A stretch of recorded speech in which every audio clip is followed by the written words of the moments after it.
Signal lights flashing, calling our fate. From the yard to the main line, rain or shine, we roll. Alright, hi y'all. Good morning.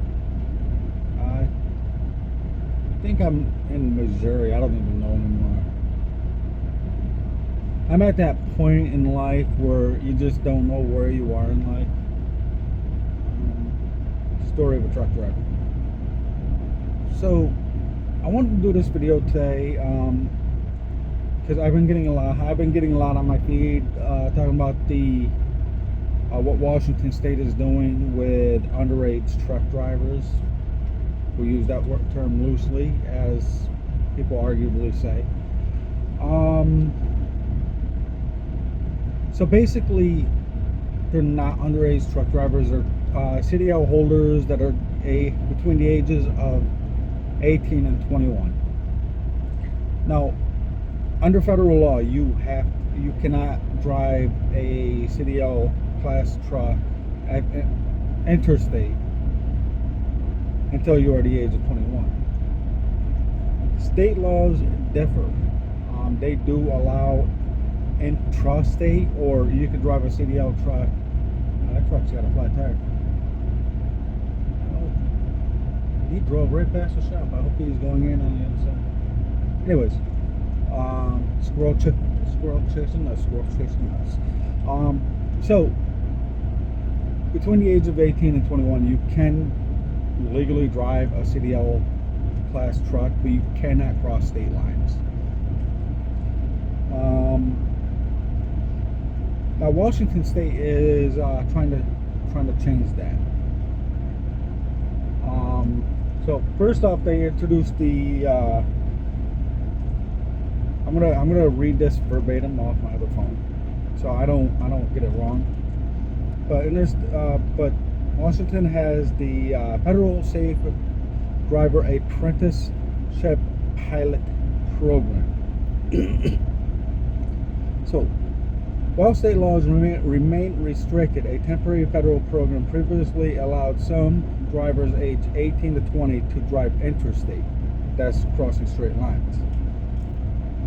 The purpose, created by a bipartisan infrastructure law called SDAP program, allows under 21 CDL holders to drive interstate under strict supervision and training requirements.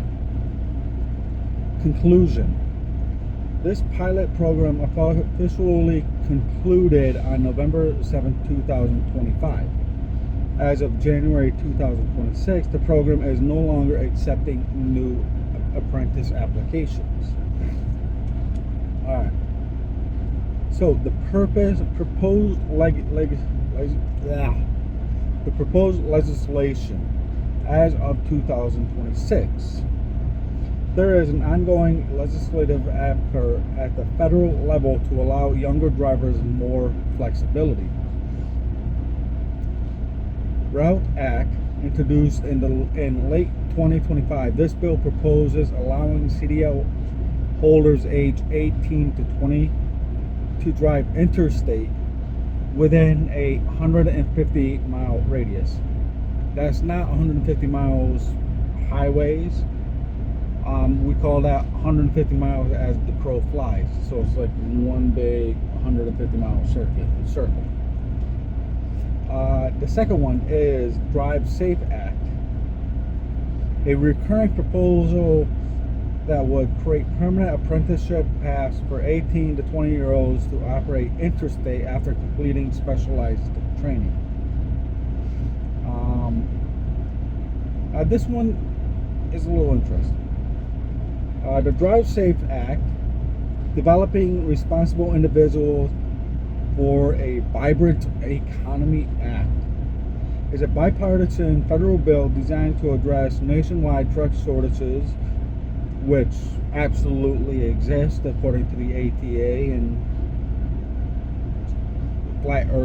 those flat earth believing motherfuckers. So this is to address a problem that doesn't exist. Let's see.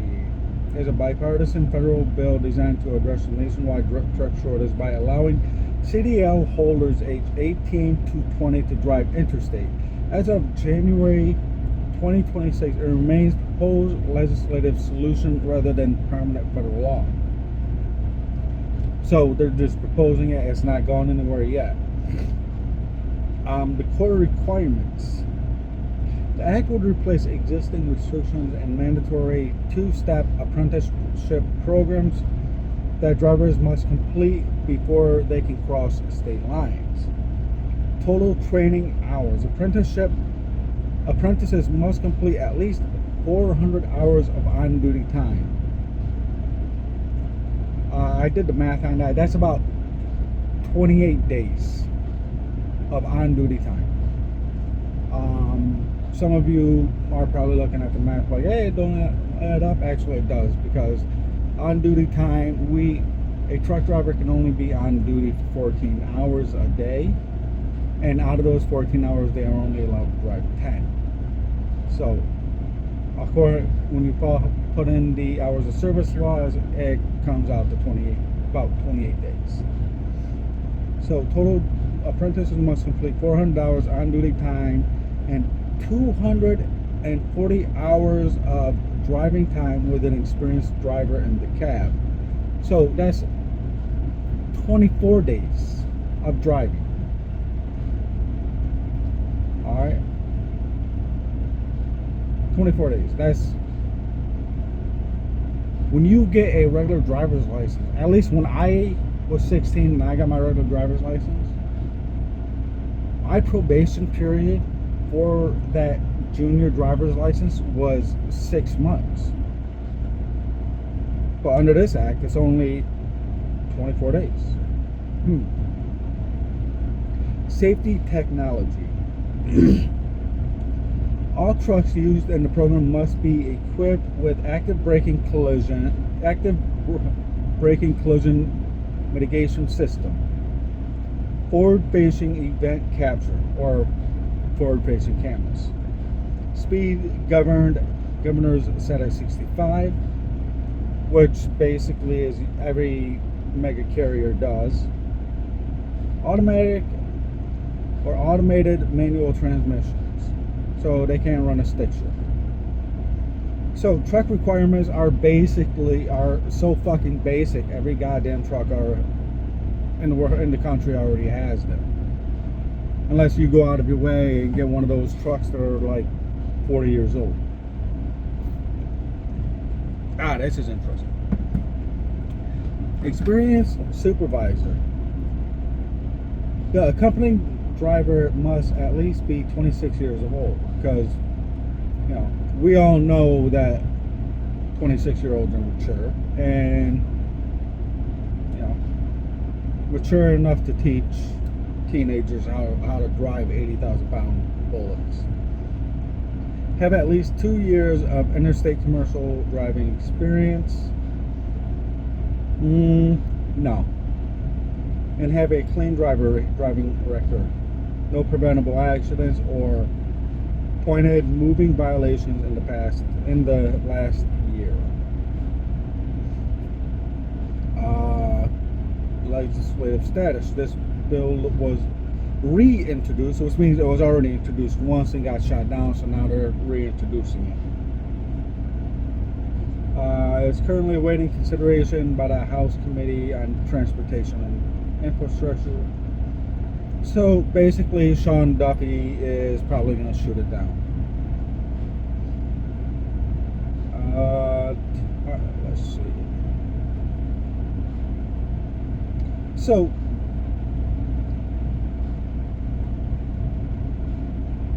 that's the bill. So a lot of people are arguing that there's a lot of safety risk involved with allowing teenagers to drive big rigs interstate, and they're all valid. I'm not going to invalidate any of them. 18 to 20 is just way too young. People who are opposed, who make the opposite argument, often state, well, they're there's no such thing as a golden age of maturity. There's no, okay, you made it to this point in your life, you're now mature, congratulations, move on. So I mean, there's no set threshold for everybody because it's individualized.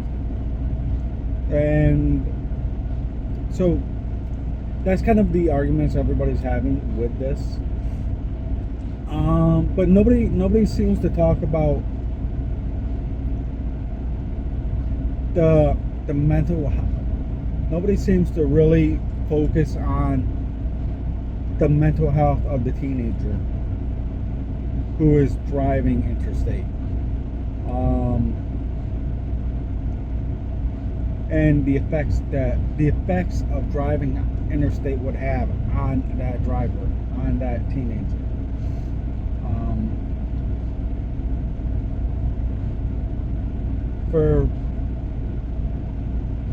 Because people that age, I mean, they're still growing and they're still discovering who they are at that age. They're still out, chasing ass and having fun, and that's what they should be doing. That's what they should be doing. Chase ass, have fun, rock that fake ID. And people don't realize, like, the mental health aspect of that us truck drivers deal with. It's not. This is not easy mentally, and sometimes I wake up in the morning alone. I don't even know where I am half the time. I just know I'm in some state, in some place in this country. It's a solitary life. I mean, it's a sad life.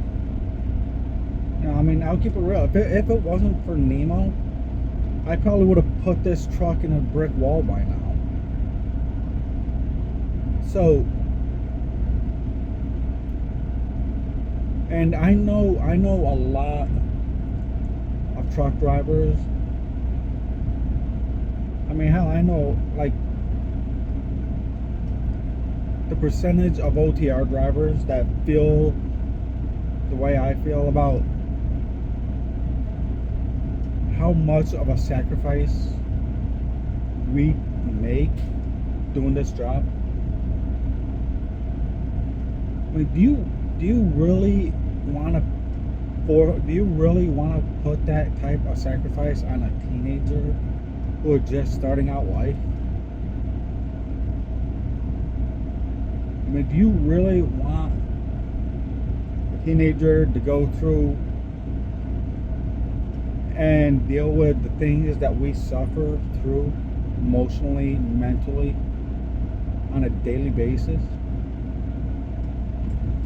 The sacrifices we make just to move America, the sacrifices our families make, the pains that our families go through from us not being there. And people want to place this burden on teenagers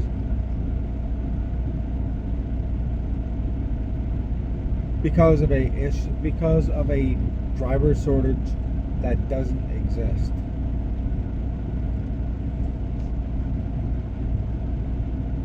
Why is nobody talking about the mental health effects that it's going to have on that young driver?